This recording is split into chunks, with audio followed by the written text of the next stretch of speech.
is Red Hot Reds Live. Here are your hosts, Ricky Logan and Roger Strauss. Welcome to the Red Hot Reds podcast. It is Wednesday at 8 p.m., so it's that special time that we have a guest, a second-time guest that we've ever had, Rick. A guy that must like us as much as we like him, so we're glad that he's here. A guy that's been tearing it up on X and YouTube and everywhere else on the socials for Reds content, Mr. Greg Kuffner, a.k.a. RedsDaily4. Welcome to the show. Yeah, happy to be back. Thanks for having me again. Appreciate it. Let's say the last time we had a guest, we had Jeff Carr. The Reds won as well. They had the Grand Slam from CES last Wednesday, so maybe we'll get some more fireworks while we're taping as well, because that was pretty exciting. Ricky, we got broke into the middle of the show, hey, look. I was like, hang on, guys, we got breaking news here. CES did a Grand Slam. That's a lot of hype to live up to. Yeah. Well, but we'll take a Abbott, gem if you could just stay on and then just kind of keep that going for us. That'd be great as well. But yeah, we wanted to have you on the show again, check in with you. We started off the season with you way back in March, around the time that the Reds were playing in that Dayton Dragons against the Reds minor league system type game. So I guess the first kind of question we have is what's been the highlight of the first half of the season for you so far? Yeah, I would probably – this is probably a lame answer, but I would say Ellie. He's the easy answer, but he's just continuing to get better and better, and he's two-time All-Star at age 23. He leads the team in mostly every category. He's just electric to watch. If I would choose somebody that I probably wasn't so sure about, and not as a cheating answer that Ellie kind of feels like, I'd probably say Andrew Abbott, who's pitching tonight. I know people have been mentioning, he's somebody that you could look at the Reds trading before the season because of they have so much depth. And I mean, he's been their best pitcher so far this season, and continues to go out there, every 5 days and be pretty good. And now he's going to the All-Star game, which is just really cool for him. So I always thought Abbott was solid and be a good middle to the end of the rotation guy, but I didn't ever see him putting up the numbers he's put up in this first half. So he's probably the most surprising. I would say Ellie's has been the best story, I'd say. Yeah, sure. Coming in 7-1, 2.08 ERA, and 86 2/3 innings as of the time of MLB.com posting this. A 110 WHIP. I mean, I don't think anybody saw this. I mean, I'd always kind of thought he's a really solid number 3 in a rotation, but I mean, he's proven he could be a number 1 if need be. And there's some people talking now about trading him now, and it's you still got 4 more years of team control. It's I'm just no way.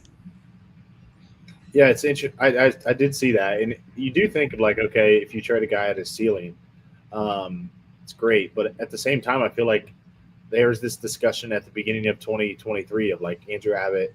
I'm not, he had that great rookie year. Maybe you try to get something for him then. And look, it's a year and a half later, and he's still been awesome. So I think you're just playing with fire if you're trying to do that. As we said, everyone thought this team had so much pitching, and here we are in July. If one person gets hurt, who's going to start? Is it going to be Carson Spires all of a sudden?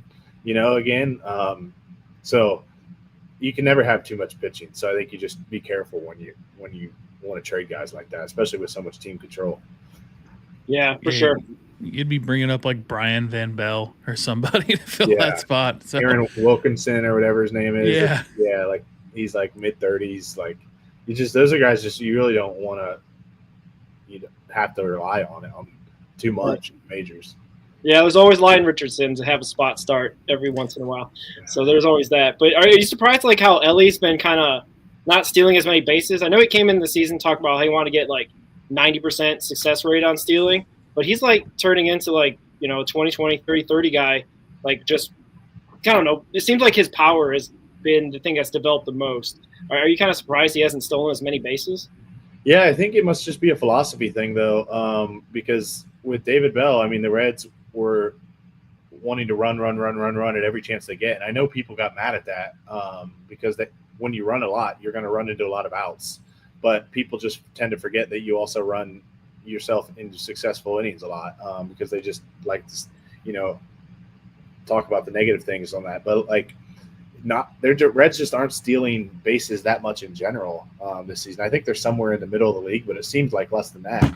I know he dealt with that leg injury for a little bit that they were trying to say, but I think it's more than that because nobody on the team is really stealing a lot of bases. I mean, I look at a guy, I know Jake Fraley hasn't played a ton of games, but he only has like 4 stolen bases. And I just bring him up because I was looking up his stats when he went on rehab yesterday. And like, he's a guy that usually is around like 20 stolen bases.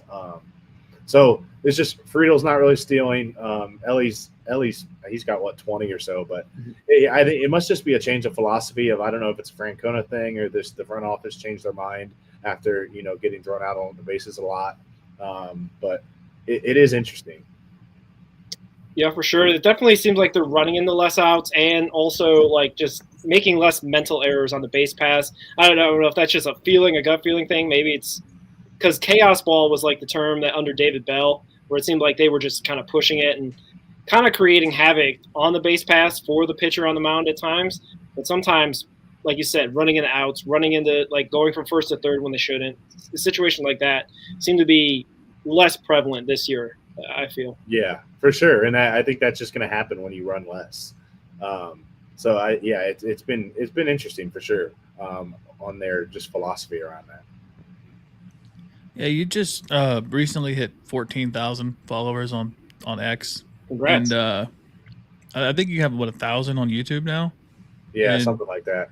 What do you think's been like your biggest key, like to growing? Like, is it just like consistency, or like what do you think it is? I think consistency. Like I kind of have no life. I watch way too many games, obviously, so I'm always there. But I think also finding. Oh gosh. Can I break news on this? Can I break news? Break it. Only Marte has the yips at third base. I thought it was good news. Steer made a great play to get him, but he's like yipping it over at first base. He's yipping it. I wonder if it's confidence. I don't like, or if it's just he's like overthinking it. Yeah, I because think it's literally he was really good in 23. That's crazy. Anyway, back to the question. Oh yeah, he got the tag just in time. Yeah. I would say, consistency and then finding things like I think I've gained probably so many followers from doing like the all broadcast calls. So like just finding things that other people don't do that you can kind of stand out a little bit. That's probably what I'd say is the biggest thing. But I also think like, I don't know, just being yourself and being like a fan and then interacting with other people and, but I think it's the biggest too is consistency and then finding something that makes you kind of stick out from the crowd, which I think the all broadcast is probably the biggest thing on those. I think. Yeah, those are some of my favorites. The one you had earlier this year, I think it was Ellie's 2 home run game against Texas. There was another one I can't remember what it was. I think it was CES's Grand Slam. Oh yeah, like that. They're like, oh boy. Yeah, there's some good ones. I try to like getting those. Like I try to get them pretty quickly. So sometimes like I don't even like actually listen to them. I just do the cut real quick and then when I actually do the final edit, I'm like, okay, now I can actually sit here and listen to it before I post it. But it's honestly like cool to hear like, oh, the Guardians ones are really good. Like Tom Hamilton. I didn't know much about him. I'm bad at following the rest of Major League Baseball if they're not playing the Reds. Sure.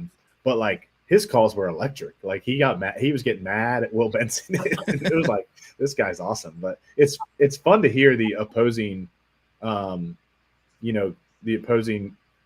broadcast talk about people or like talk about Ellie when Ellie does something big. So it is fun to hear those for sure. Yeah, the Benson one for sure. I mean, they were just kind of like. And I think talked about it with Ricky or somebody. It was like, you'd think they would know how to pitch to a guy that was in their system for like 4 years. Like it seemed like you're just throwing him meatballs and being like, how is he hitting this stuff? Like I know one key to success that I've often see a lot. But I don't know if the Reds do this. If like I don't know if this is just all you. Like I feel like you'd be like a brand ambassador for the Red Legs. But anytime there's like a tickets You hook up people with tickets. You hook up people that are at the ballpark for food. I commend you, man of the people all the time. You're like, if the Reds know about you, they should pump you up or make you a brand ambassador or something. Because you're making like a Red Leg experience like even better just by just by hooking up the people. You should be like Bengals captain, but for the Reds. Exactly. Yeah, I need to get Bengals captain's job. I think otherwise I'm gonna go broke giving out this stuff. But no, it's just fun. I mean, I don't live there anymore, so I don't get to go. So, and honestly, since the Reds weekday tickets are usually relatively cheap compared to if you were somewhere like we just came off the series with the Phillies, who averaged 42,000 fans a night, which is crazy.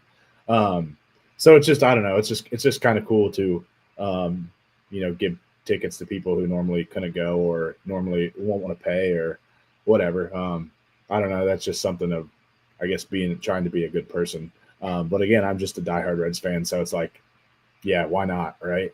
And I can't go myself all the time besides when they're down here in Atlanta or if I'm visiting up there. But so just something cool. But yeah, I appreciate you saying that. I tagged, I think, Game Time not too long ago. I was like, Game Time, can we get some kind of promo here or something?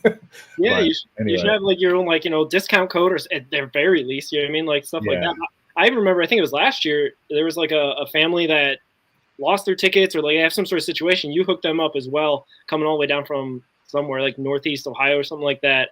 So it's not just you've been doing it lately. You've been doing it for a while. So I really commend you for being just you're helping people enjoy the game, because everyone should be able to enjoy baseball, whatever ends up happening. You know what I mean? Win, lose, or draw. I guess I'm going to go on a tangent, but I go to Bengals games sometimes, but the Reds feel like a family experience. I bring my kids there all the time, and they can just have a good time, have a beer, sit in watch them play and stuff like that. But anyway, baseball's a lot more chill to watch than a football game, because football, it's every player you got to be pretty locked in. Where baseball, there might be 6 pitches in at bat that a guy doesn't swing, or however many pitches in at bat. So I totally agree with that. It's much more of a chill watch experiment. Yeah, and less fighting in the crowd. Less fighting in the crowd as well. So. Yeah, for sure. Yeah, it's I think it was it Sarah that was doing that? Yeah, was it yesterday or?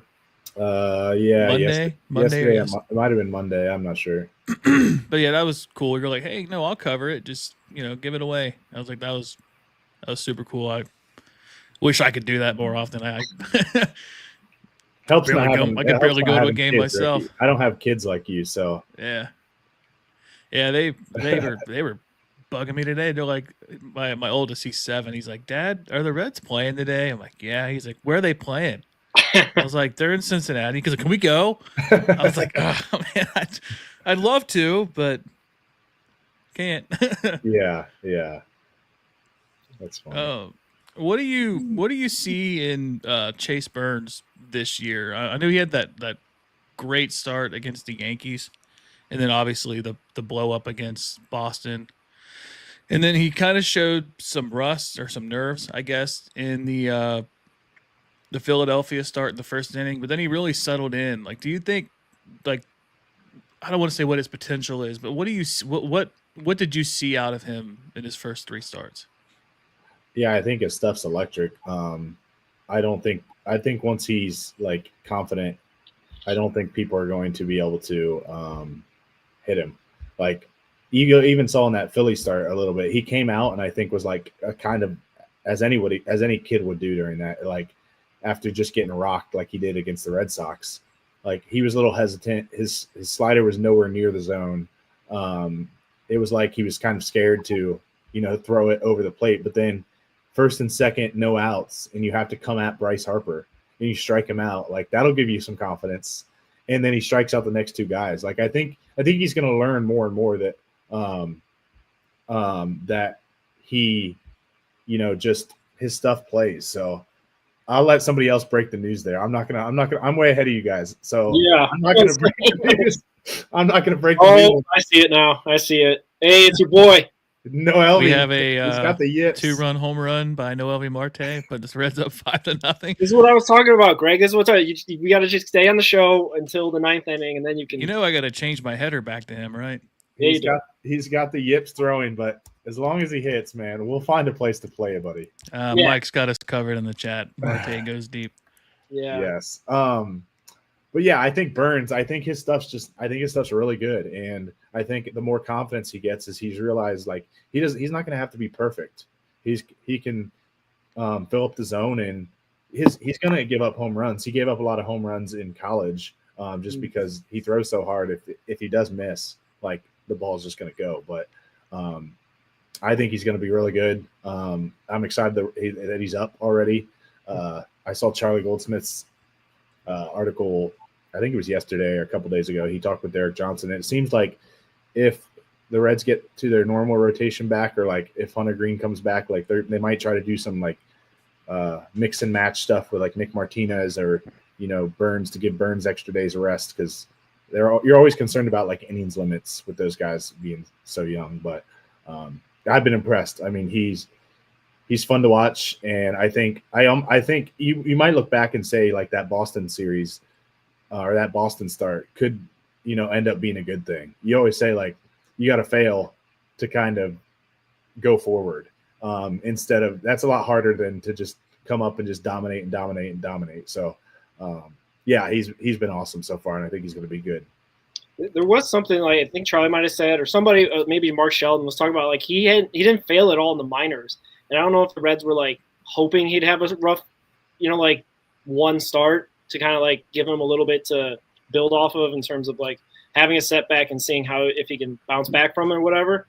So I don't know. I guess having the majors against the Boston Red Sox is one way to do it.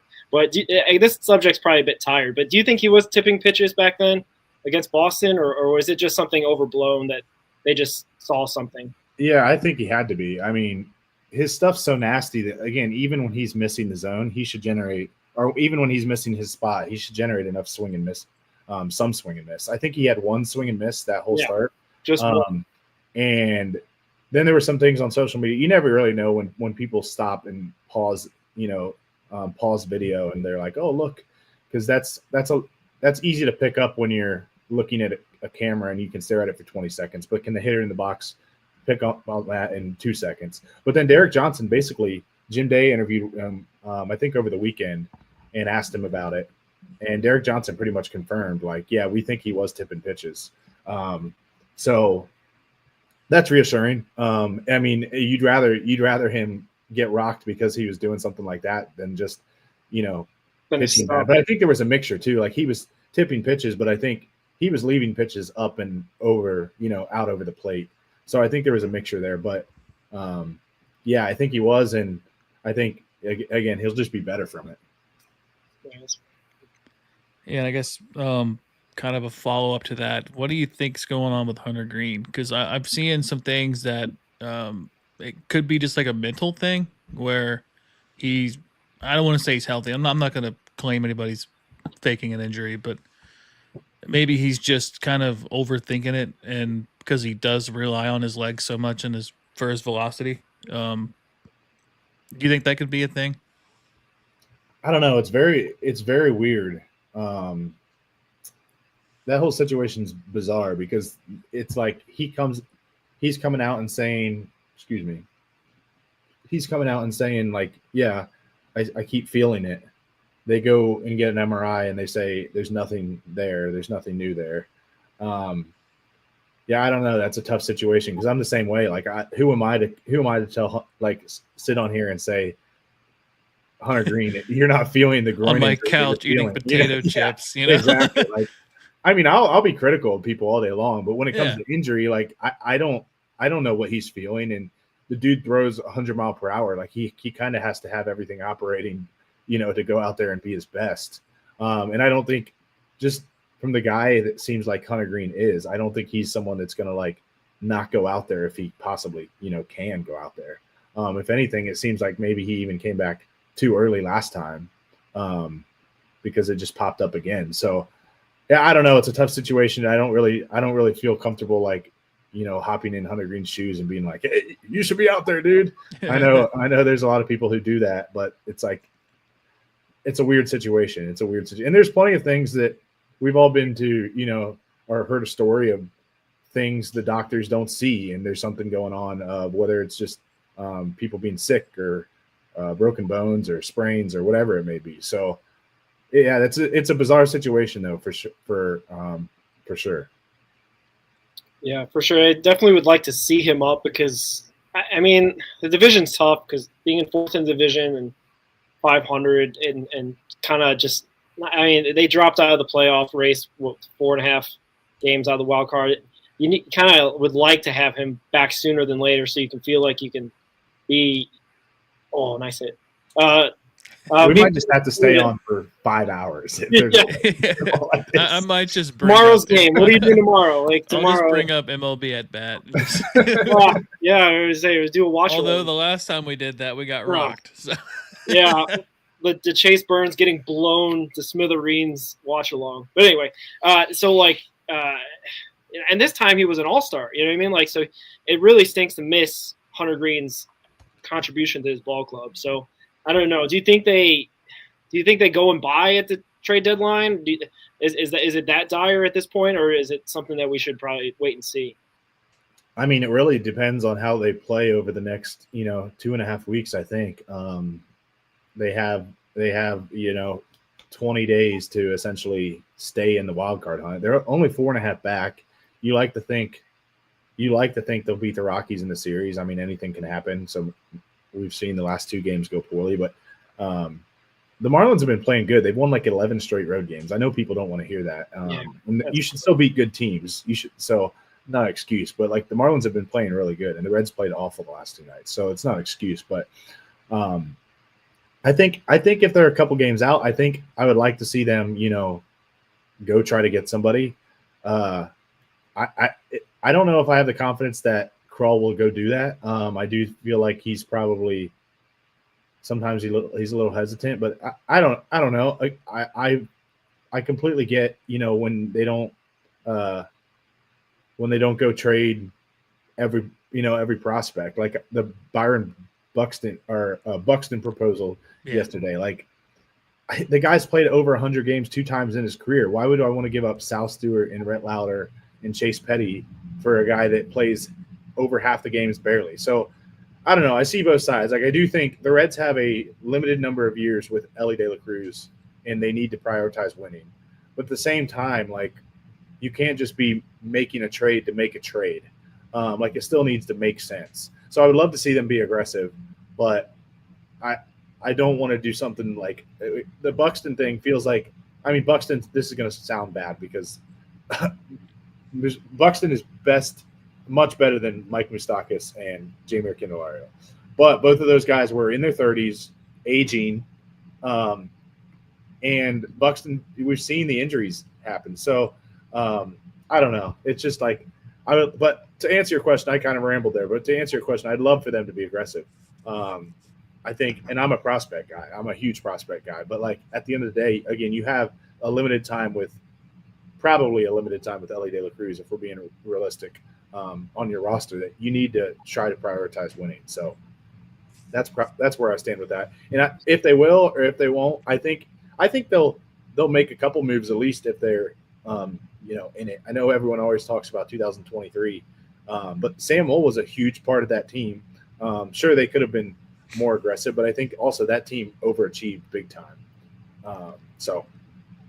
Yeah, I don't see the Buxton trade being aggressive because maybe we're just falling in love with him because he had like 3 home runs in the stand that he came here at Great American Ballpark. So we're like, oh, he'll do that the whole season or the remainder of the season, right? But that's not sustainable. Maybe he'll do well at Great American Ballpark, kind of like Ricky's favorite, Cody Bellinger. But I don't know. Like I feel like it's going to be more along the lines of the 23 deadline in terms of like just getting a piece you need. And the pitching definitely is something I think we've talked about now for a couple times because Nick Kirby brought it up that the pitching has kind of been the weaker spot of the team. The hitting's been a hit and miss sometimes, but it's been carrying the ball club. So I don't know. Do you see like a Sam Moll type of trade deadline where they just get a a solid piece, but not necessarily aggressive. I think they definitely need help in the bullpen. If they could go out and get somebody like Chapman without like giving up the farm, I think that would be awesome, because like you get to the end of these games and you're kind of just sometimes you're like, man, like is how many times is Santillan and Pagan really going to keep doing it? Like they play with fire. Pagan hasn't played with fire too much. He's kind of just been like awesome, or then he's blown the save. I think he has 3 blown saves, so he's been pretty good. But even Santillan, like you're just throwing him out there all the time, and Ashcraft's back, which helps. But even him, like it's his first year as a reliever. It's just if you could have like, I think of like back to the years when you had Chapman in the bullpen back there, and you had like Broxton and Chapman back to back there. Like you knew you could get to like the 8th inning, you felt pretty good. I think of like the Brewers when they had Devin Williams and Josh Hader. Like I remember you were watching the Reds play the Brewers, and you're like, the game is over. We have no chance against these two guys.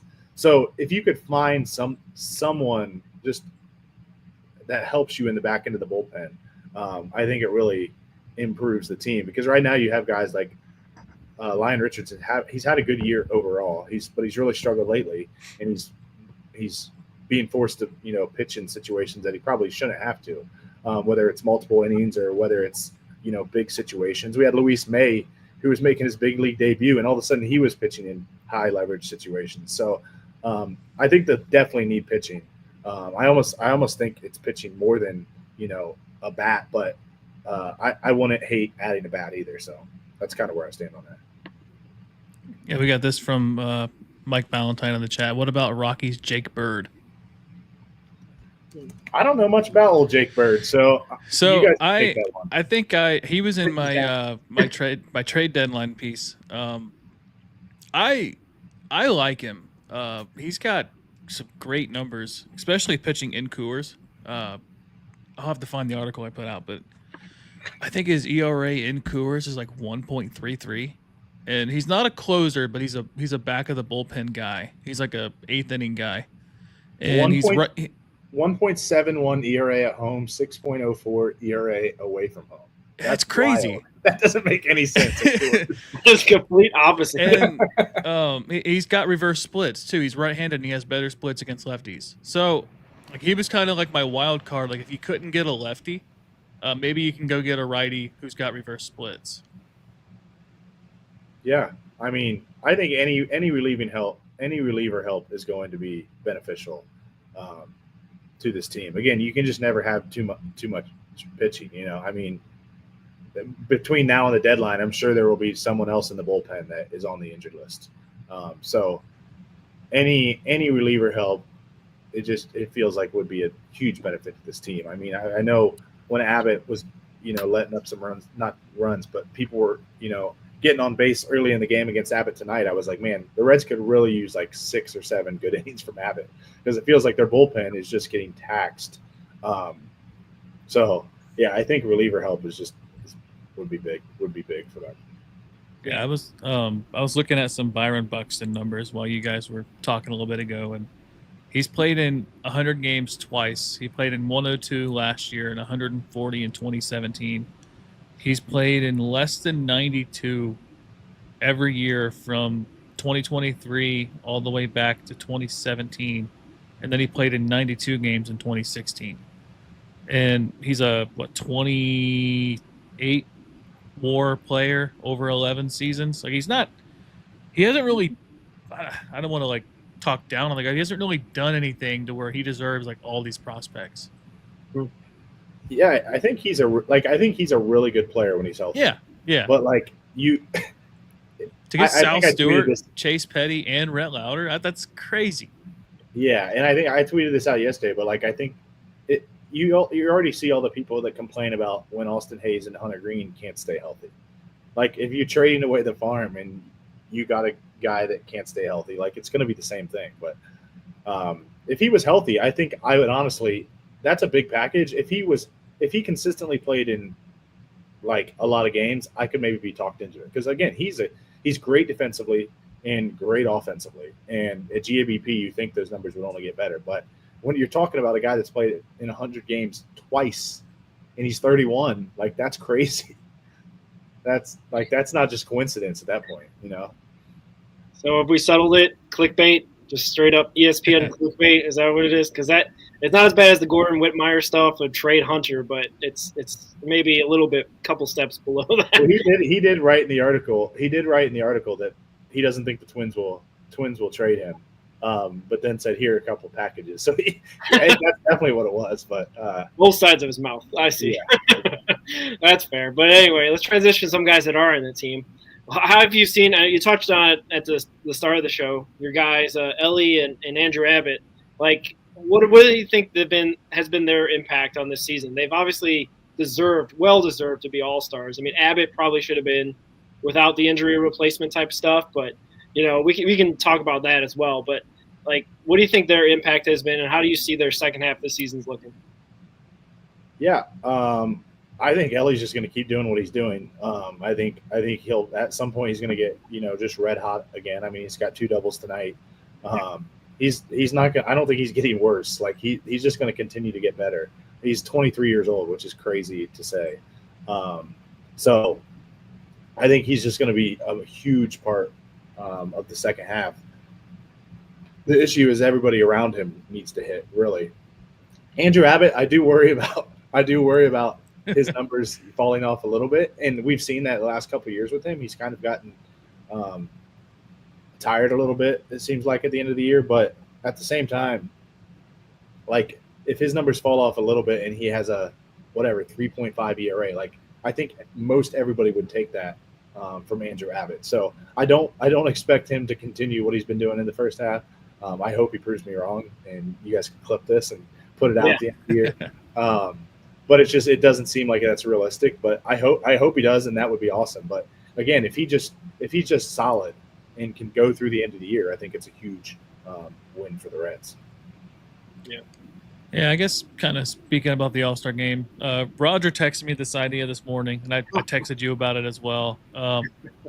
First, do you think the All-Star game has kind of like lost its magic? You look at some of the old All-Star games, like the late 90s, early 2000s. Yeah, there was steroid era, but it was also like, it felt like it didn't mean anything like as a game, but it meant something for somebody to kind of prove they were the best player on the field.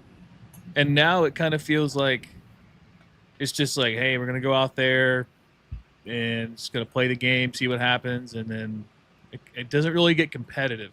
Like, well, what do you think about the All-Star game in general? And then, like, what do you think we could do to, like, maybe improve it?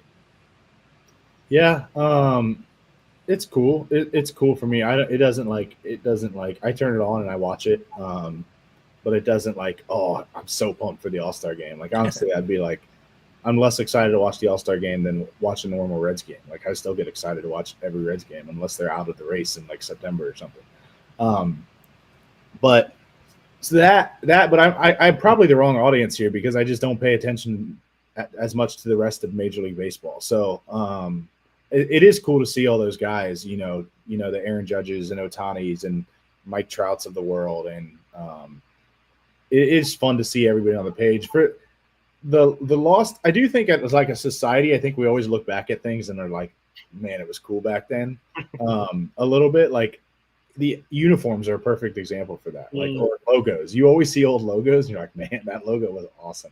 But at the time, sometimes you're like, man, that logo stinks. So I don't know. I think we're all like throwbacks. You just get so excited to see now. But if they were their everyday jerseys, are they? And maybe that's unrelated. But I think sometimes we just look at old footage and you're like, and we were, when you're kids too, you're growing up and like you remember things differently. I will say about baseball, like it is kind of hard in baseball, like they can't be like the NBA All-Star game where they just go out there and not try. Like guys are up there trying to get a hit and trying to strike guys out, I think, for the most part. I do hear what you're saying. It doesn't feel like it's certainly not like a playoff atmosphere where like it's very intense. But I do think baseball probably has one of the best probably the best All-Star game out of all the sports. I mean, the Pro Bowl's flag football. What a joke that is. NBA is – I don't mind watching the NBA because you're just like watching guys play pick up hoops like the best athletes in the world doing launching ridiculous like full court threes. Yeah, shooting, taking threes from half court. But I know people hate that. So that's not the sport. Like that's not the sport you watch all the time. Soccer, I don't know what their all-star game is. I don't pay attention much to soccer. Hockey does some weird stuff, but I mean MLB, I would say it's one of the best all-star games there is. So I do love that they're going back to. Speaking of uniforms, I do love that they're going back to the team uniforms. That'll be cool to see. There's something about just like seeing all the team uniforms and seeing everyone kind of in different uniforms as opposed to just whatever the wild uniforms they pick that year. So I'm excited to see that. Yeah, because it's like, at the end of the day, you're an all-star for the team you play for, not the league you're on, Yeah.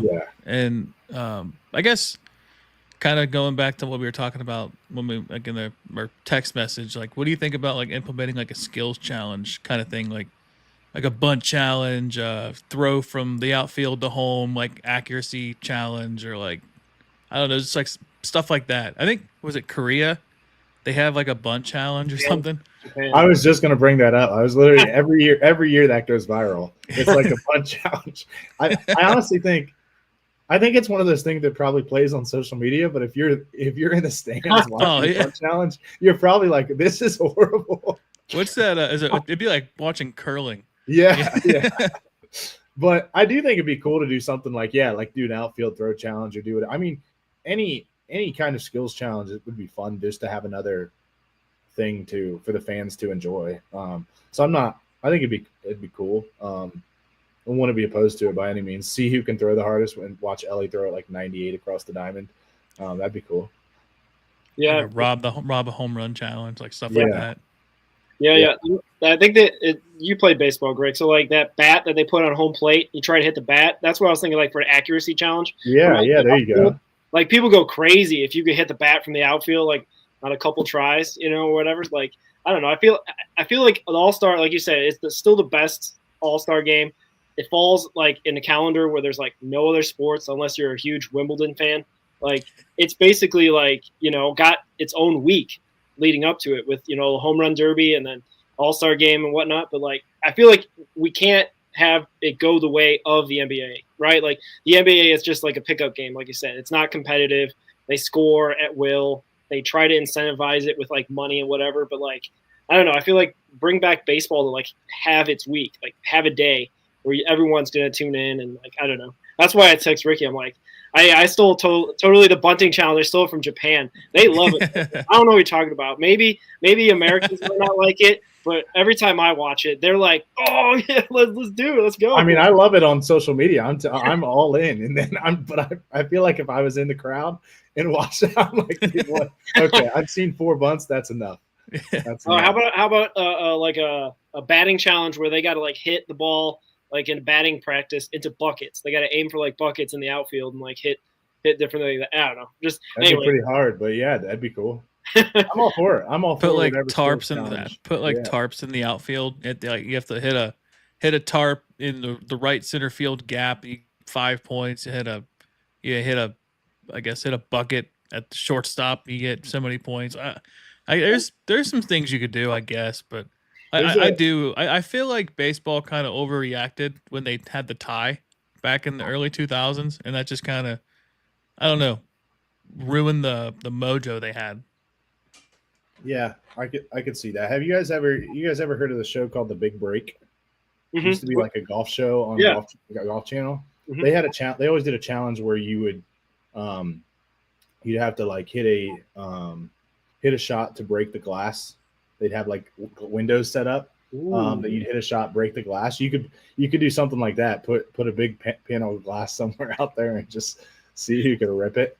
That was always fun. I always loved watching that. Yeah. Get a local glass company to sponsor it and just shatter their glass. I guess the problem is baseball people play on the field. Where golfers, you just like, oh, we don't. But what's that? We're not worried about logistics. What's that Cincinnati glass company? It's always on the Reds commercials. Yeah. Sponsored by Window Company. You know. Exactly. We did have a couple questions. One's in the chat and one was on X before. And I want to give this guy credit. I just lost it. Hang on. He had asked. Oh, here it is. It's Quinn Jordan on X. He said, "Interesting idea about interested in the idea about playing CES down in AAA. What are your thoughts on that?" It's a great question. CS, man, I go back. I can't quit him, but man, I know. I'm starting to want or starting to worry. Like I'll tell him myself here. I think I tweeted this out, but like when he hit the grand slam against the Red Sox, earlier in the bat, he missed a like 2-0 middle fastball. And I Yeah. like had it ready to go, like with the screenshot of the pitch that he missed, and like say like these are the pitches that you wish he would hit out of the yard because his approach is just not sustainable. I don't think like he swings at so many bad pitches, and it's not like as much as you wish he was. It's not like he's Vladimir Guerrero up there like hitting bad pitches for hits like he does occasionally, but his OPS is like in the 500s or something along. So like not enough to where you can validate doing it. So I would say like I don't think it would hurt, especially if he's not getting playing time up here. But if I will say like I'm always gonna gear towards like a player's offense towards defense. So like I think Espinal like CS was terrible at third base the other day when they put him out there. So that's a little scary to see. So like Espinal is much better defensively. I can't stand watching Espinal take plate appearances. But I do think if you send him down, I think you have, and I hope they do this with the Reese Hines as well. Like you guys have to change your approach and like work on changing your approach. Like do not swing at all the garbage because you can get away with it in AAA. You're not going to get away with it in the majors. And that's easier said than done because the guy's stuff isn't as nasty in AAA as the majors. So it's not as easy to just saying like, don't swing as many balls. But it just doesn't feel like CES's approach is sustainable. I mean, it seems like every time he gets up there, he's like in an 0-2 count of swinging it, you know, 2 balls in the dirt or kind of guessing and then not swinging. And he looked at 2 strikes. It doesn't feel like his approach is sustainable, I would say. So I wouldn't be opposed to them sending him to AAA and seeing if he can figure it out. But I am probably more worried about him now than I ever have been.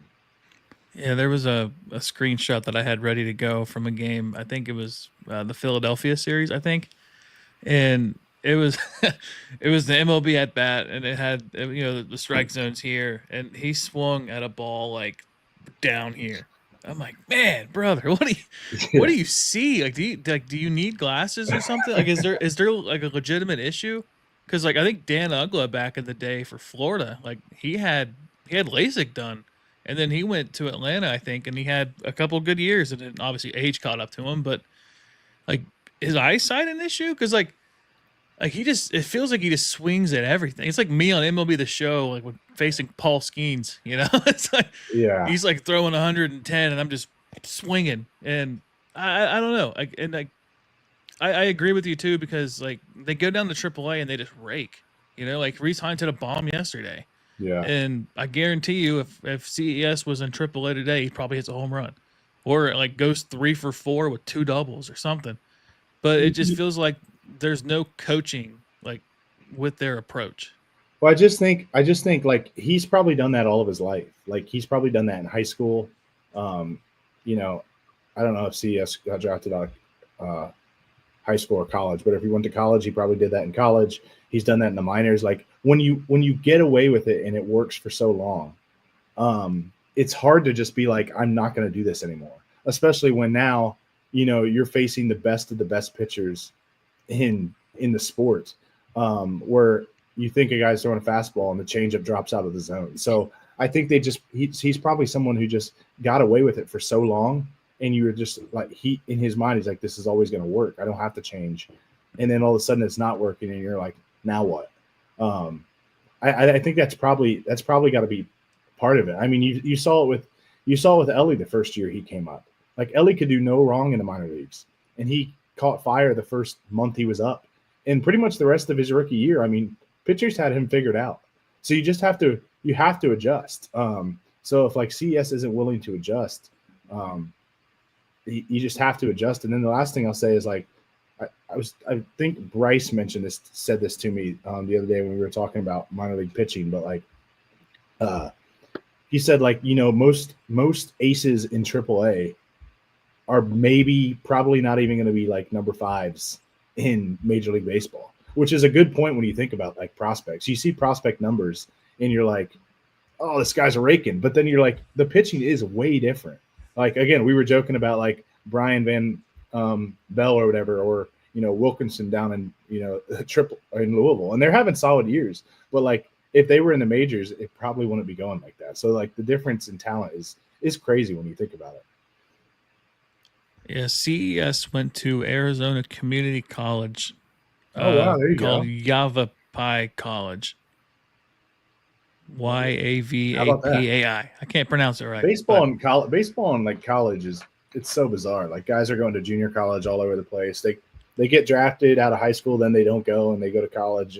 There's so much going on. I do feel like college baseball is on TV more than it's ever been before. So maybe that slowly turns the corner if you start, people start realizing players in college baseball more than before. Yeah, so his freshman year, he was the conference player of the year. Hit 402, 22 home runs, 70 RBIs. Yeah, so it probably just literally never failed. Yeah. He's just always been good. Do you think the community college is right there by the Arizona complex, right there where the Reds are, and they just kind of took a flyer on the guy locally and just like, hey, come on over, spring training, or we'll draft you. But anyway, speaking of that, the draft's coming up, and what are your main thoughts of the Reds' approach in the first round, overall philosophy? Do you have an idea you think the Reds are going to go and pick at number 9? I honestly have no clue. I don't do much draft like research, or like I'm not a big like mock draft guy. I think it's just because like baseball is so different than like the other sports where like you don't see these guys forever. Now, obviously, like when the Reds had the second pick, I was very much into it as opposed to other years because you knew you could possibly see like a guy like Chase Burns in a year, or you're getting one of the top 2 guys in the draft. When it's like 9th or 10th or 15th or whatever, I'm like, I don't know. I'm kind of just like pick the best talent available, and figure it out. I do think there's something too. I know people always make fun of the Reds picking a million shortstops and pitchers, but like the one thing about pitchers, like you're not getting big free agent pitchers to come sign and pitch at Great American Ballpark. So it makes sense to draft and develop guys, and they've had success with that. So it's like, why would you go away if you ever get to a point where you just truly have too much starting pitching, which again, we've talked about this already. You can never have too much starting pitching. Like you can always trade those guys away. So I do kind of like their philosophy of draft the best arms available. And then shortstop, it's like growing up, shortstops are always like the most athletic guys. They're usually the best player on the field growing up. And it's like, you can always, if a guy can play shortstop, they can most likely play somewhere else. So that's kind of been their philosophy lately. So I'm fine with that. I don't have a strong preference again, or I don't follow the draft crazy high. So I'm sure about like the day before I'll start looking at some things and looking at the guys who they could possibly pick. And then whoever they pick, I'll talk myself into him and say he's going to be the next big thing. But yeah, that I'm not like a massive draft guy or like college baseball guy. Yeah, I think Austin Hendrick was like the first prospect that I was like heavily invested in, and I just can't let it go. So, the COVID year. Yeah. I'm glad that I could get what I wanted to say out in that thing I wrote about him, just because like if you really think about it, developmental wise, like he's kind of where he should be. Yeah, it's technically his 5th year, but really it's like 3.5. And if you take 3.5, he technically would be like 22 instead of 24. And he's still like at the median age of a AA player. He's 24. The average age is 24, 25. So he's kind of where he should be. And I was just Oh no, I was just happy to see that 4-for-4 night with 2 home runs. I was like, oh man. Yeah, it's just tough that Kobe. I mean, they were drafting guys that they couldn't go scout them. They didn't get to watch them their senior season because there was no season. Like, it was just weird. And then I think the thing for any first round pick, you're just hoping they shoot up way faster than the average. Like you said, the average age is 24 in Double A, but like I think most people are like, well, he was the 20th pick in the draft, so like he shouldn't be compared to the average player in that draft. So, yeah, but it is nice. Regardless, it's nice to see him have a good year, whether it ever works out or not. He was struggling. He's been struggling so badly. So it's been nice to see him have some success for sure. Yeah, for sure. And yeah, I think it was either Bryce Bowling on Twitter expounding about the draft, talking about like you don't want to draft a guy that plays second base because that indicates possibly he doesn't have a strong arm, which a lot of people then go, like you said, the shortstop route in terms of like that's probably the strongest arm, the best athlete out there. You don't want a guy that plays primarily like left field because that's kind of where they stash the weaker arm for outfielders. You want like the center fielder who's probably the more athletic and cover the most ground. So, like, I don't know, is the Reds drafting philosophy kind of just, like, real basic? Like, is it nothing nuanced where they just go get the best athlete or go get the most ready arm, like in Lauder or Burns? You know, like, is it too basic of a drafting philosophy, or is it? Do you think it's proven to be successful? It's hard to tell. I mean, they've proven to be successful with pitching development for sure. So, drafting pitchers, I'd say keep doing it. And then lately, like they've been drafting a lot of shortstops, but like those guys really aren't. They're still they've been drafting like high school shortstops in like the second round. So you got Sammy Stafura, who's still in Daytona. They got Tyson Lewis, who's still with the ACL Reds. So it's like really too hard to tell like if that strategy is going to work. I mean, they're both playing very well for being a couple years out of high school. Lewis being 1 year out of high school, like. So I kind of like the strategy. I kind of like it, but again, you don't really know until you figure out. It's so hard to judge guys at those low levels because the talent is just so different than what they'll see, and even what they'll see in somewhere like Double A. So it's just hard. You really just never know. Prospects they're so hard to judge. Yeah, it's funny because like the last 2 hitters that they drafted, Cam Collier and Sal Stewart, first round comp pick, and like they were both out of high school, and they've really developed, I think, into 2 legitimate prospects, and like they're kind of like my 2 untouchables. Do you have a favorite prospect at any level that you go, that guy is going to be really good? Can't say Austin Hendrick. I would probably say it's turned into Sal Stewart. I think he reminds me of like a Jesse Winker. When Winker was a prospect, like the guy just hits. And I think he's got a lot of power that he hasn't like fully developed yet because he's a big dude. He's got in a big body. So like I think he can hit for power, especially at GAVP. But he just hits. Like he uses all fields, so he would probably be who I would say is probably turned into like my favorite. Like that's probably, again, we talked about the Buxton trade, but like Stewart is probably almost like an untouchable for me. I think he's going to be like that solid of a hitter. So yeah, I would probably say Sal Stewart. Roger, you got one?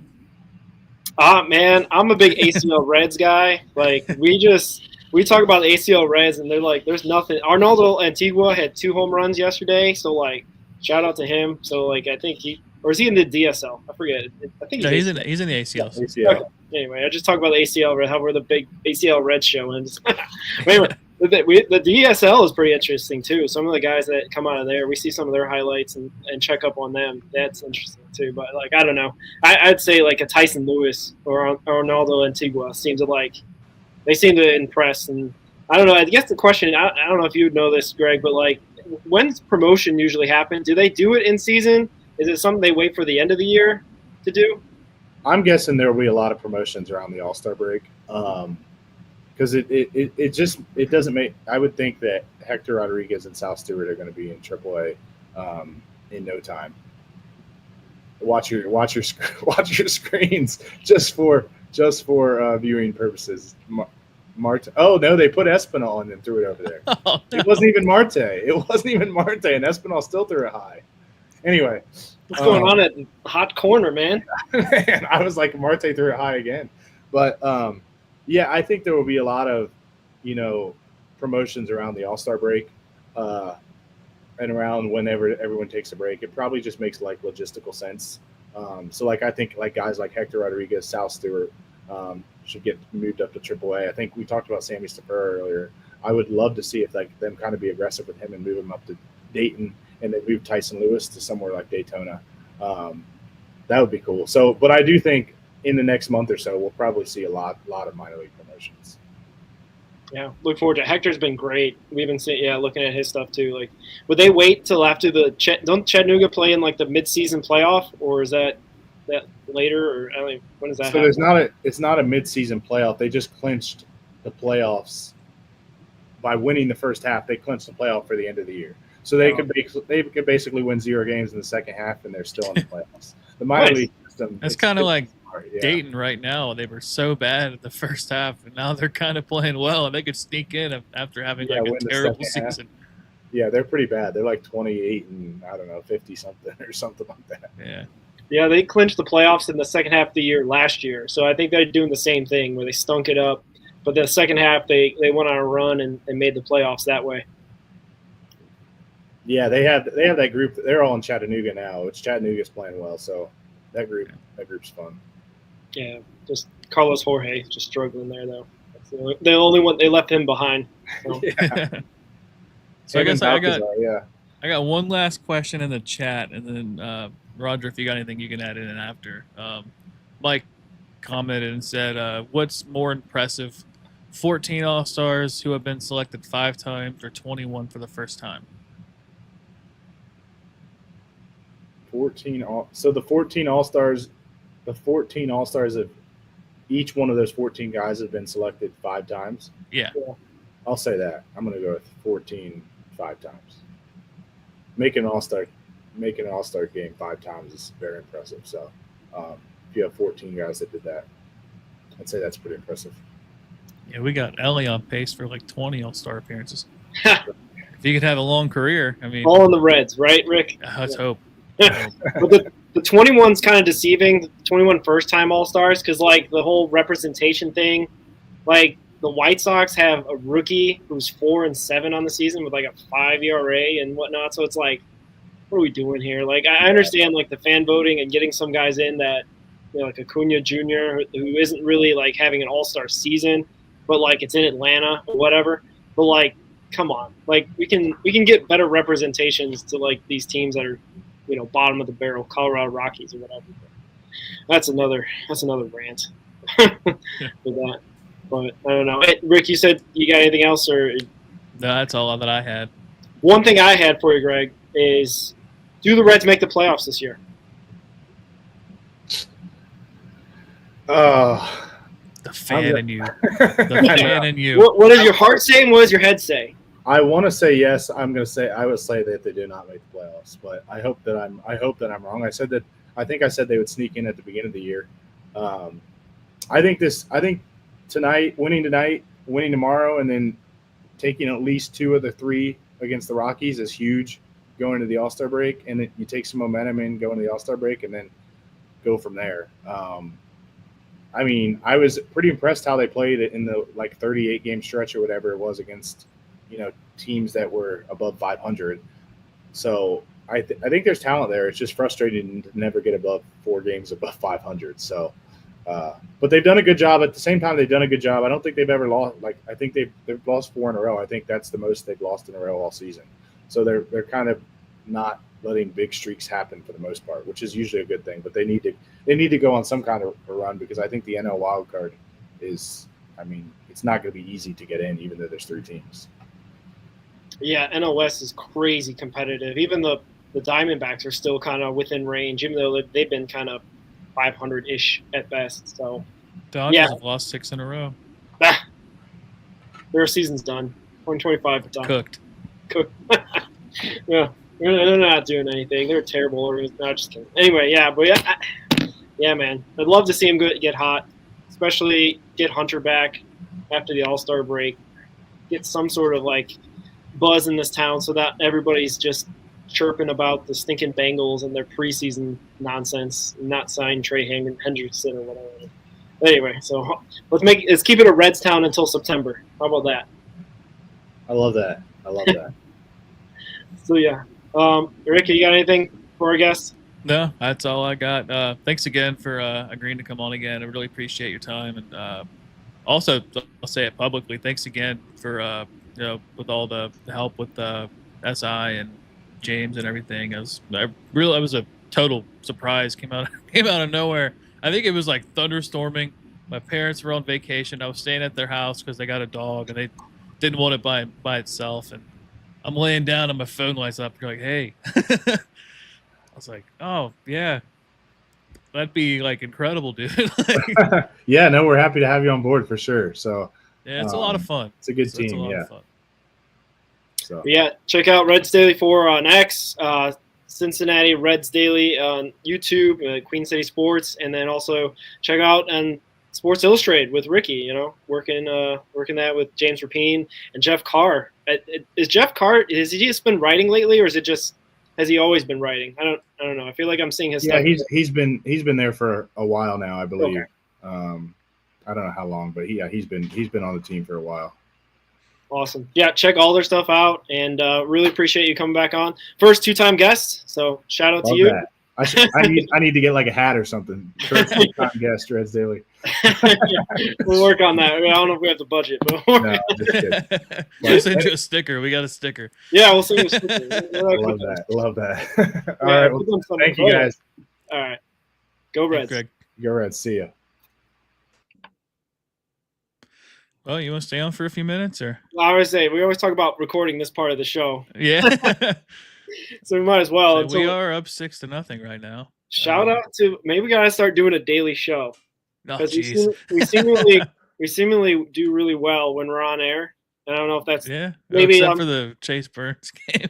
All right, the watch along. The watch along was it can't be a watch along. It's just got to be on air during the game. Yeah, we could just talk about whatever at that point. But man, this is the crazy thing about the Reds, right? Like, it's all or nothing, right? Like, feast or famine. I mean, obviously, Greg talked about it. The Marlins have won 13 or 12 straight on the road, which is unheard of. Yeah, they've been on fire. I mean, and not against bums. Like, they swept the Giants in San Francisco and then swept somebody else, like the Diamondbacks or something like that. Like, just kind of crazy. Just, I don't know. It's the Marlins, though, where it's funny because they've won so much and they're still 6 games under 500. Yeah, Mike, I don't know if you're still in the chat, but I don't know if this is a compliment or what, but I gave it my best shot. What was that? Trying to pronounce the college that CES played at in Arizona. How do you spell it? It was like Yavapai. Yavapai? Yavapai? Yeah, that sounds like Native American stuff out there. Let's see. I don't know if their motto is "You Can." That's it? That's it. Oh. They were established in 1965. They are a public community college in rural Prescott, Arizona. Prescott? Isn't that not too far from Phoenix? Prescott? No. No. I thought that was close.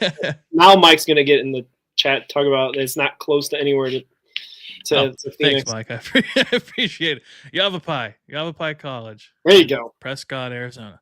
I have an aunt that used to live in Prescott Valley, Arizona.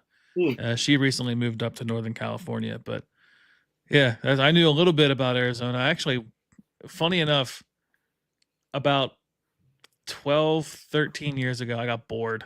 I was young lad. I was 21, 20 years old. I was like, I'm gonna move. I'm just gonna move. So I went on name your home searching app. I don't want to no free ads. Yeah, free ads.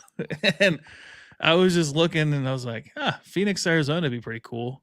And it never happened, but It's funny. Hey, yeah. I don't know. I was joking with you a little bit, but like I wouldn't mind living in Arizona covering the ACL Reds. Yeah, like Mike says, you can't shovel sunshine, brother. Shout out to William Wright still in the chat. Yeah, Abbott's been great.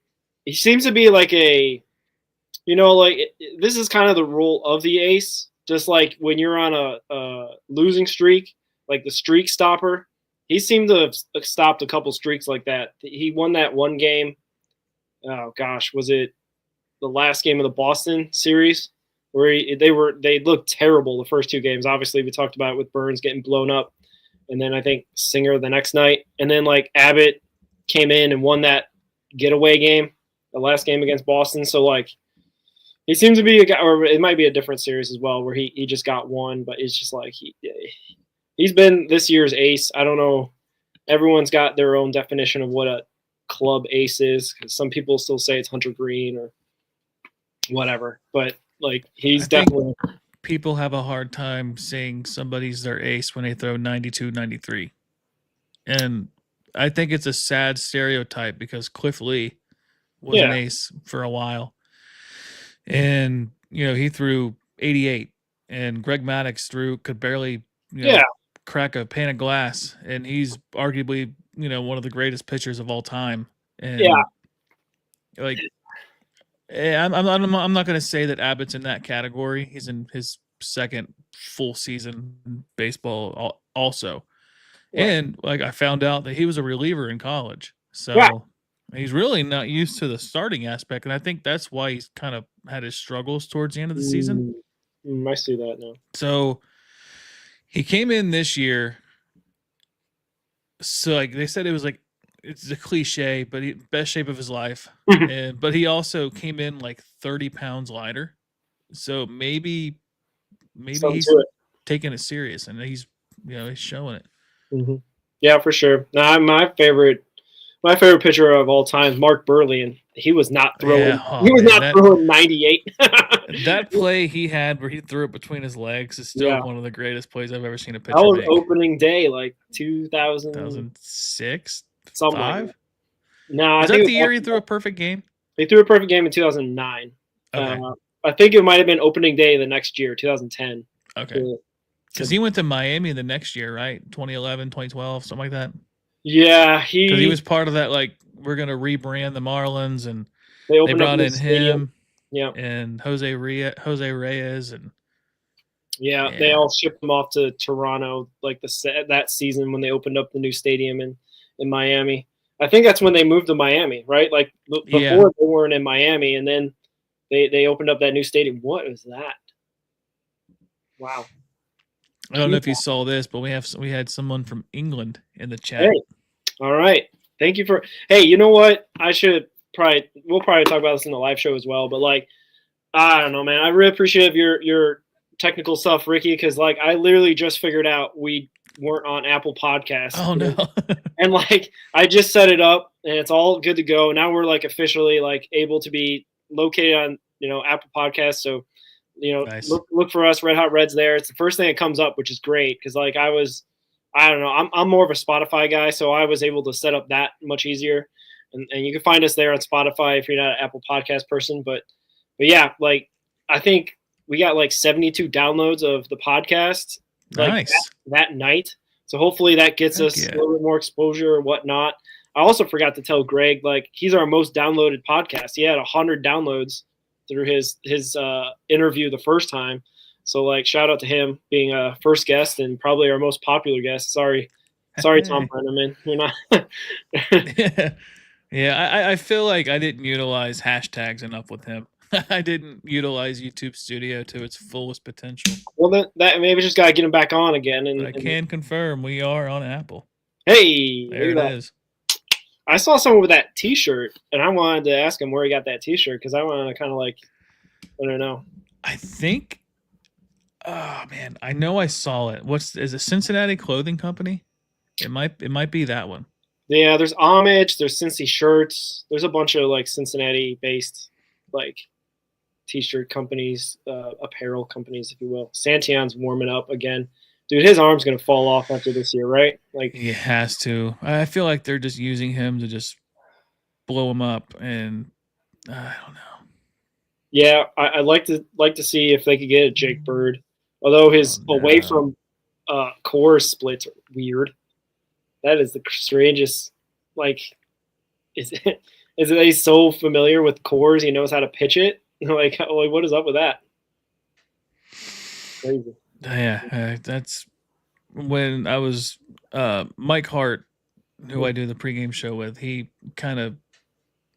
and Nick Kirby were on Chatterbox together, and they were talking about like potential trade deadline guys, and Mike had mentioned Jake Bird, and then like when I dove into his numbers, I was like, yeah, this guy's actually really good, and he's really good in Coors, and it's like it kind of gives me hope for like Great American Ballpark in a way. Yeah. Like Yeah. he No, pitches in the NL West, so it's like his road games are like Dodger Stadium, Arizona, San Francisco, and I don't know. You want a lefty, but if you can get a righty with good reverse splits, it's good too. Oh, looks like you're taking out Abbott. Yeah, he gave up a run. He's at 100 pitches too, so that's. It's the 8th inning. Might as well. I mean. Oh shoot! I thought it was the 6th. Yeah, 8th inning. Yeah, about 4 more outs. Yeah, all right. We'll take it. Thank you, Andrew Abbott, for your service. There's one guy clapping. Oh, 2 people clapping. Hey, his dad's not even clapping for him. Oh, man, he's like, you're a bum. Yeah, man. That's our all-star.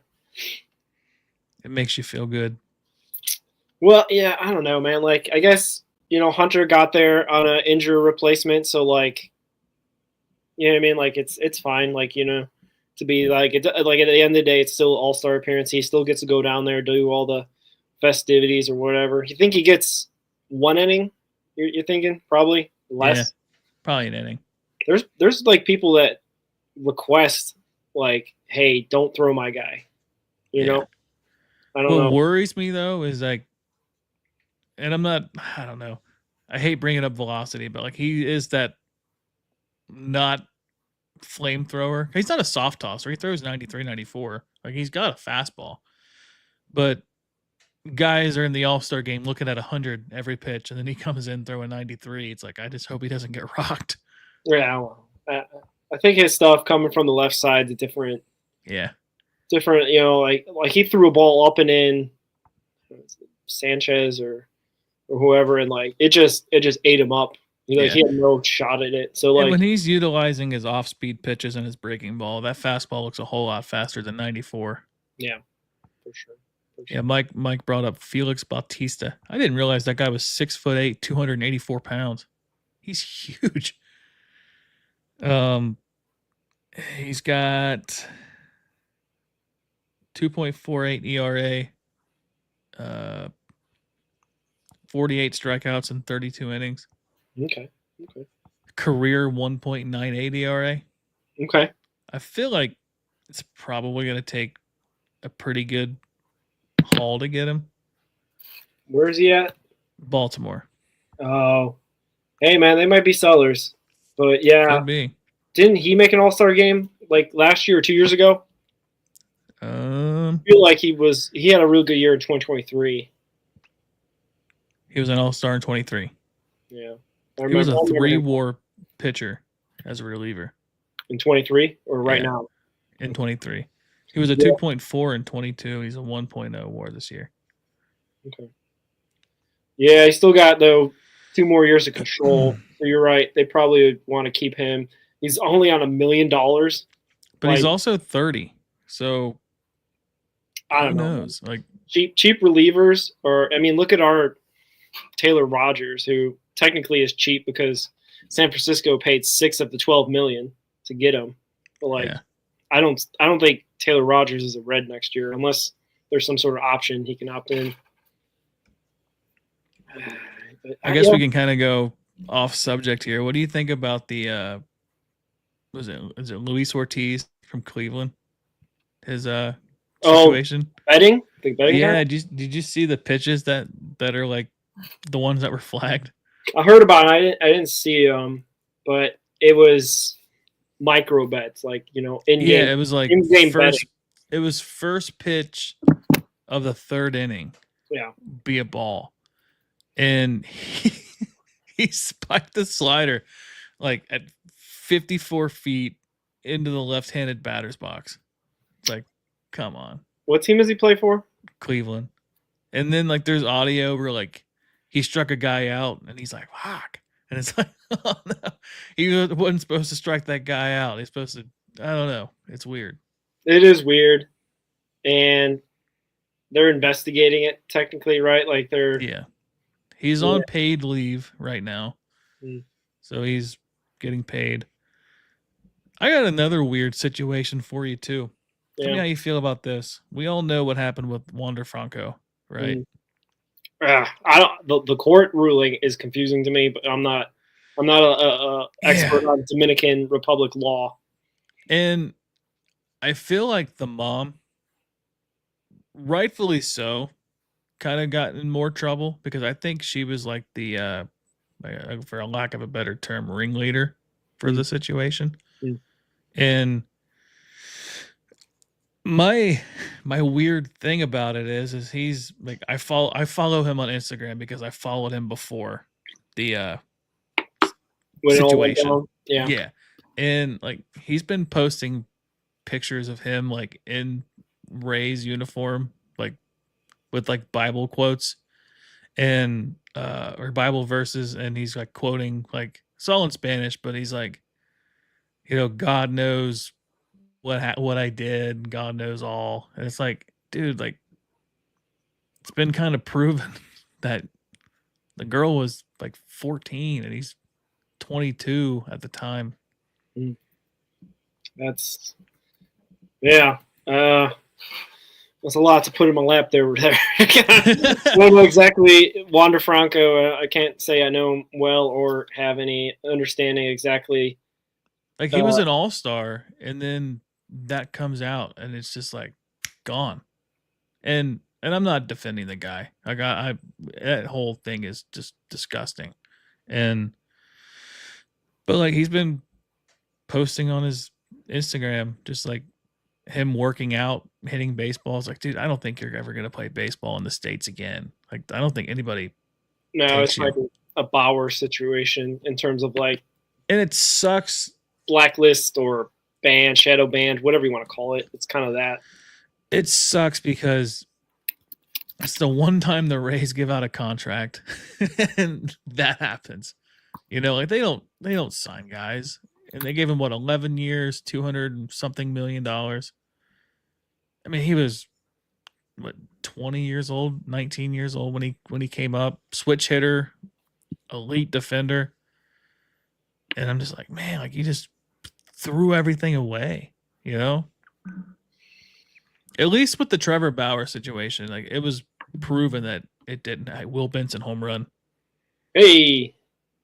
It was kind of proven with Trevor Bauer that like it didn't happen the way that it was told, Right. And I'm not saying he's completely innocent or anything like that because you never know like micro details of situations, but all this stuff is alleged.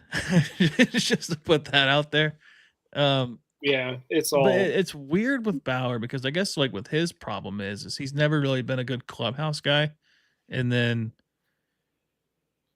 it's like they have one excuse to like not do anything. Yeah, I'm not exactly sure. It's also baseball. Much like kind of like the NFL is like your talent has to be, I guess, pretty high for you to be like irreplaceable. NFL, unless you're like a quarterback that's established, you're pretty replaceable at any level, defense, offense, what have you. Not saying that's how it should be, but baseball is kind of the same way. Like like the Rays seem to be fine. They're not like losing one player is not going to ruin your franchise. I mean, obviously, if it's a certain type, like. I mean, here's an example. This is how weird baseball is. Shohei Ohtani, multiple-time All-Star, multiple MVP, goes from the Angels to the Dodgers, and now the Angels are now like in playoff contention. Yeah, what? Like, I get it, they still have Mike Trout, but this is like a 33-year-old Mike Trout. This is not a 23-year-old Mike Trout or 27 Mike. You know what I mean? Yeah. So like, it's I don't know. Yeah, I've always been a huge Mike Trout fan. He's not having a great season. He's batting 229. He does have 14 homers. They're still like, I mean, the AL's kind of messed up in their standings for the wild card. Like, their wild cards like this. These are the teams that are in contention. The Red Sox, 48 and 45 are a game out. Texas Rangers, 45-47 game out. The Kansas City Jonathan Indias are 45 and 48, 4 games out. The Angels are 44 and 47 and only 4 games out. They're in the same spot the Reds are, basically. I mean, just 4 games out, not necessarily a record, but I don't know. They get hot. Who knows? Raciel Iglesias was the guy I think I texted you about because Tommy said that Aroldis is gonna. They would ask for a lot for Aroldis, which is crazy because he's like 37, right? It's like at the end of the day, you're getting a guy that's going to retire in a year or two, if not at the end of this year. But I think they just know that if they don't get a big package, he'll still be pitching for them and still throwing 105. You know what I mean? Like, it's a win-win for them. You know what I mean? They're not going to be they might be buyers. Yeah, they very well could be. If the AL's going to be like this and they're just a game out, like, they don't need to unload him. So it's kind of like a win-win. If they get a big package that they like, they'll get rid of Aroldis. But like, Raciel Iglesias might be a one too, because he's up there in age too, right? He's in his 30s. So I don't know what I did. I sent it out in all our socials, responding to William. I said Class A would probably do a lot. I sent it to our. Anyway, this is what I'm talking about, Rick. On my. Oh, it's on the where it says all. Yeah, you can choose which one you want to apply. I realized that after I sent. Yeah, I was like, why did I say that? I was like, I didn't comment on there, did I? Yeah, I know. That's why I was like, I said that. Yeah, Class A hasn't really looked great this year. But he's got 2 years of club options for only $10 million. So, like, I think even though the Guardians don't make the playoffs, they're gonna bet that Class A will be good for the next 2 years, or at least something like that. Hypotheticals. Let's just say, one reliever, one position player. Let's say Luis Robert Jr. You trade Edwin Arroyo, Chase Petty, and Luke Hayden. It's not what they could have gotten had he had not, sucked this year. They probably could have gotten Sal Stewart, Chase Petty, and like Reese Hines. But that was the Buxton trade, though, basically. Yeah, pretty much. And that's far-fetched. Both of those. But would you be opposed to? And I don't want to use Chapman. Let's just say elite reliever. Maybe we say Bautista, right? Okay. Yeah. And you just go straight up major leaguer for major leaguer, and you trade CES for him. I don't know. I don't think. This is the thing about like that type of player for that type of player. I don't think that Baltimore would want that. Given that, even though that CS has tons of controls, cheap, I think they'd rather have Prospect, the guy that like it's almost like still like I guess pseudo prospect because he's only played less than a full season. in the majors. So he's already 23. He's got 24? Options. Yeah, 24. So I don't know. I think like it's almost like it's like football comparison. Like the stuff you put on tape, like they see that and they're like, I don't know if that's what I mean. Like not a lot of teams are in the business of like I can fix him. Like the Reds are the last team that I can think of, obviously with like Benson. Like, well, we can fix him. We can take him and make him like, less strikeout less, be a more consistent player, defensively a little bit better, whatever. But like But that project is always in question. Everyone, is like, Benson's not as good as he should be, yada yada. But like with CES, he's kind of starting to fall into that category of like boom or bust. And I agree with what Greg said earlier. It's like you look at when Hines and CES goes down to AAA, they just do what they do, and there's like no adjustment. And what gets overlooked is Will Benson has made so many adjustments over the last couple of years.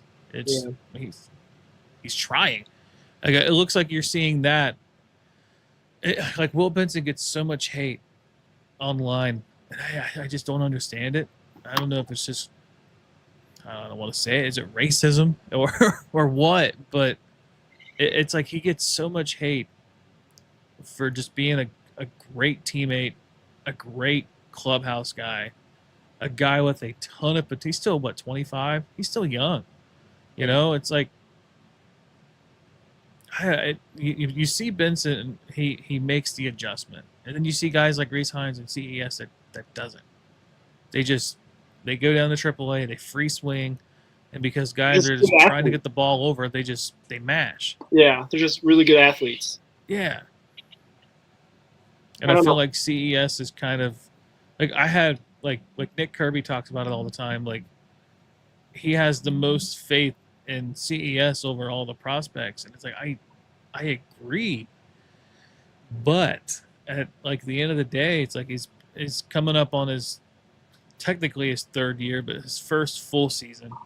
Yeah, and he just looks terrible. This is the thing, and like we were really quick to like write off Sam Mole, thinking like he's done, like pack it in, just gonna sit there in AAA.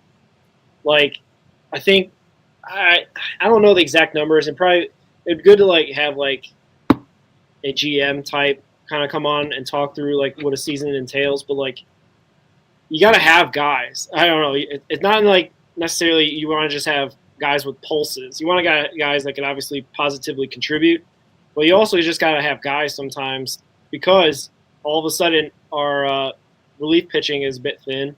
Sam Mole rides in to save the day, right?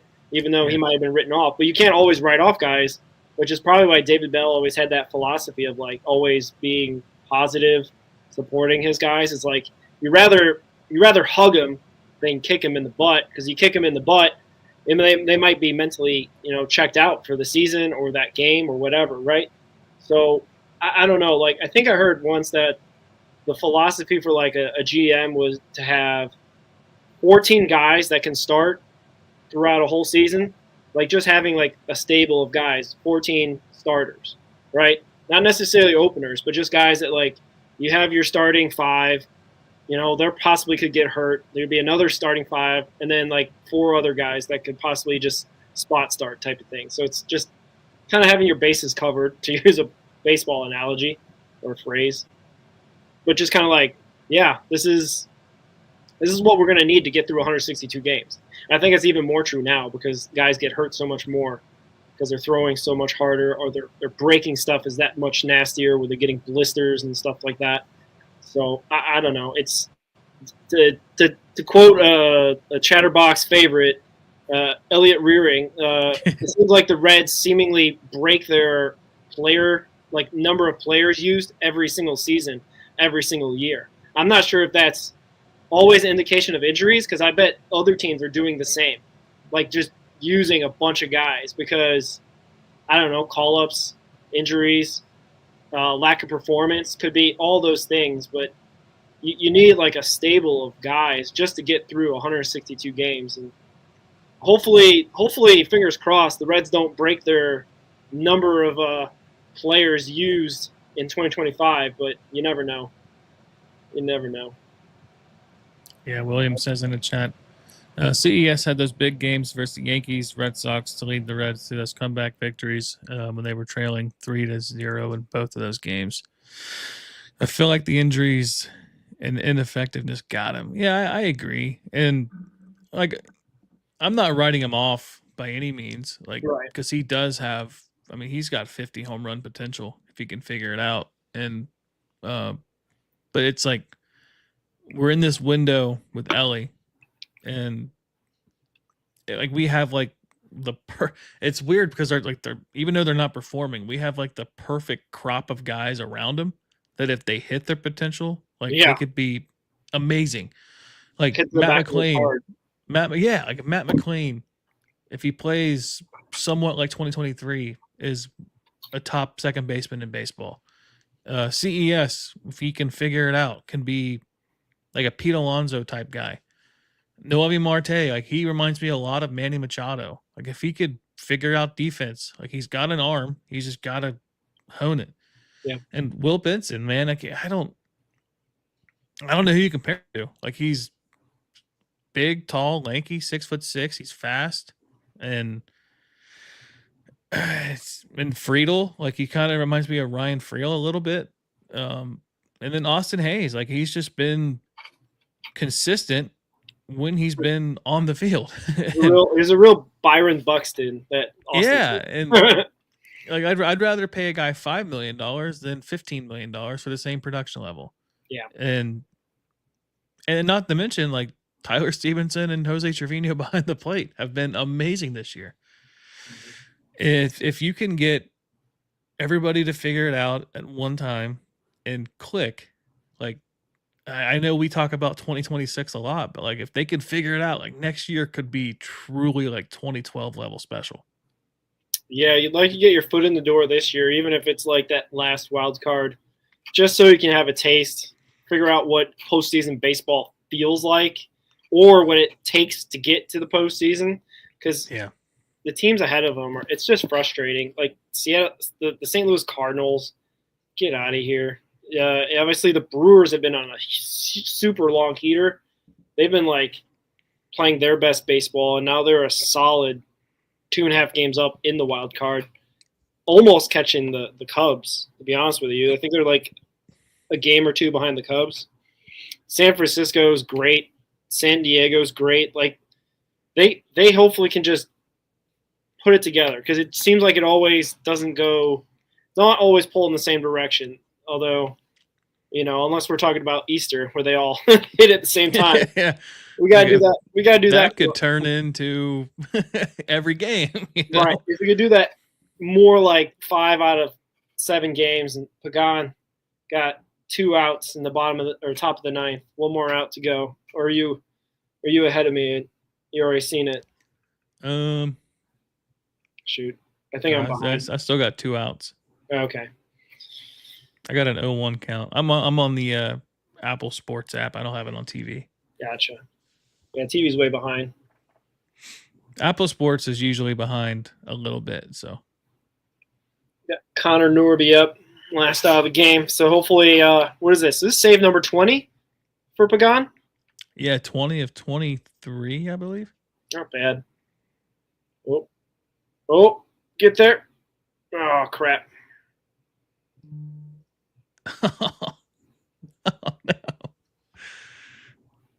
Well, I guess it technically wouldn't be a save. It's 7-2. It's going to turn into a save situation. Yeah, I have to throw Ashcraft out there.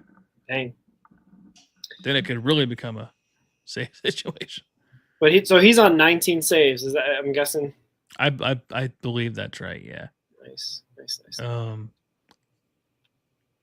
On Ohio Sports Talk's Twitter page, we have 453 viewers.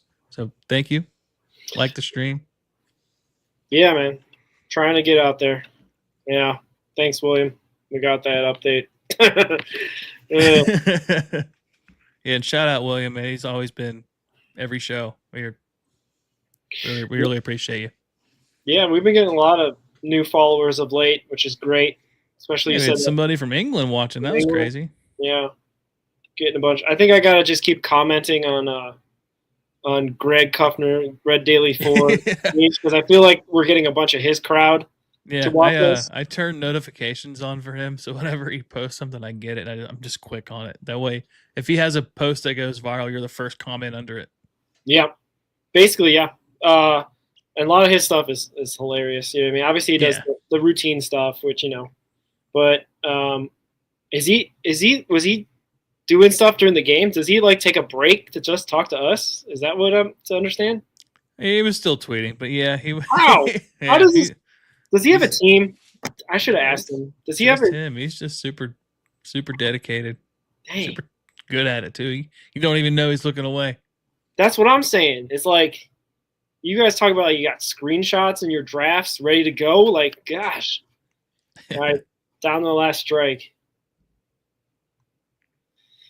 Emilio. What do we do here? Anyway, finally good to beat the stinking Marlins. Fingers crossed. My goodness. Have they taken us out? They've won 4 out of 5 games. This will be 4 out of 6 games. Yeah, we just need to finish this one off so we can hang the banner of not being swept. Oh yeah, I was thinking like that as we were like talking through all that. Greg got his own banner that he put up. It looked like it was a little bit nicer looking than ours, but Strike 3. some weird B-roll of some fans. So I might be a little bit ahead of you. Oh, you went around? Got him. Emilio. Yeah. Let's go. Take that, Miami. Oh, man. Miami's not a baseball town anyway. Bunch of posers. I'm just kidding. I like Miami. All right, so That was actually like a low key, like back when they had Jose Fernandez and Carlos Stanton. Like I was kind of like cheering for him a little bit. yeah. I was a big Jose Fernandez fan. Like, he was so good, man. Yeah. That sucks what happened to him, just gone way too soon. He'd only be like 32 right now, 33. Like, I think he's my age. Like he'd still be an elite pitcher, I believe. Yeah. Gone too soon for sure. But yeah, back when I was a White Sox fan, there was lots of laughs against the Cubs in 2003. Big time. It was crazy. Yeah, and if anybody watching hasn't seen our Tom Brenneman interview, go check that out because we talk about the Bartman game. It's a good segment by him because he recalls everything from that day, not just the call and the actual moment of Bartman, but post game, running into Michael Jordan underneath the tunnel and checking the news the next morning at the hotel and running into Josh Beckett after the game at a bar. He's like, I wouldn't see Randy Johnson or Kurt Schilling here. He's like, yeah, well, I'm going to come in. I'm going to come in after the fifth starter. I'm going to shut him out, and we're going to go to the World Series, and then we're going to beat the Yankees. And it happened. The crazy part also is that Game 7, Beckett, but Game 7 was also Beckett versus Kerry Wood. Yeah. Kerry Wood hit a home run off of Beckett. So, like, Kerry Wood and Mark Pryor crazy. are just like injuries suck, because Kerry Wood and Mark Pryor could have been generational, They were. Like, Mark Pryor was like the Paul Skeens of his time because he pitched at USC, and I think they went to the National College World Series, but I don't know if they won. But he was Paul Skeens. Former Red. Yeah. But yeah, also Dodgers pitching coach. Yeah, it sucked. His shoulder just couldn't stay intact, and what was it Kerry Wood's elbow just never. And I think he's had shoulder issues too. It sucks, man, because I'm not a Cubs fan by any means, but those two with like the tail end of Sammy Sosa was just like awesome. Yeah, 90s was a crazy time, man, and 2000s. Crazy time, especially in baseball. It was right before football stole the sport away from them, from the national pastime, whatever you want to call it. But yeah, yeah, I don't know, man. Hopefully they can win tomorrow. Cal Quantrill's still pitching. What is that? What? I didn't know Cal Quantrill was still in Major League Baseball. So I guess he's going up against Dolo. That's a big game for Lodolo. Yeah, man. I don't think he's had a good start in a while Feels like it's been a while for Nick. But also Old Dominion or Train? No, Train's tomorrow. Old Dominion's tomorrow. All right, get out to the ballpark, watch a concert after the game. Yeah, we were gonna have a pregame show tomorrow, but like nobody was available. Oh, sure. Yeah, I didn't get back to you. Sorry. No, you're good. They ended up canceling it, so. Yeah, it's a weird start. Was it 5:10? Yeah, it'd be a 4:00 pregame. Yeah. Which is fine. I was kind of hope it's I like doing them. It's a lot of fun. So it's like I kind of get I can kind of get nerdy sometimes with it. Like I'm not like super nerdy about baseball, but like I don't know. Nick kind of rubbed off on me a little bit where I'm kind of getting into the analytics sometimes. Yeah, for sure. All right, I gotta head out. All right. Thanks, Greg, again. Yeah. Thanks, everybody. Yeah. We'll see you on Sunday for the draft. Oh yeah, draft show. We'll probably do like a quick little recap of the week, and then we'll just talk draft. Yeah, for sure. Hopefully, the Reds got a Reds win. I thought about breaking into a box score recap and just go on full on post game show. Hit the intro again. Yeah, all right, here we go. No, just kidding. All right, thanks everybody. Go Reds. Go Reds. We're the Reds. Red hot.